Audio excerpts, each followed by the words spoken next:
sa Kaniya'y maglilingkod. Alam kong diringin ng Diyos ang samo ko. Pikit natin ang ating mga mata. Panginoon, tulungan mo akong patuloy na kumapit sa iyo.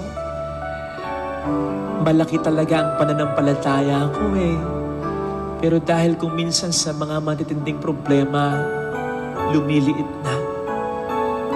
Pero di ba sabi mo, kahit sinlaki man lamang ng butil ng mustasa, ayos na.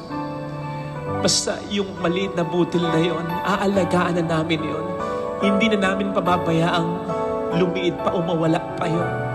Tulungan mo lamang po ako, Panginoon, na patuloy na kumapit sa iyo. Kahit isang daliri nilang ang nakakapit, hindi ko ito ibibigay sa diablo.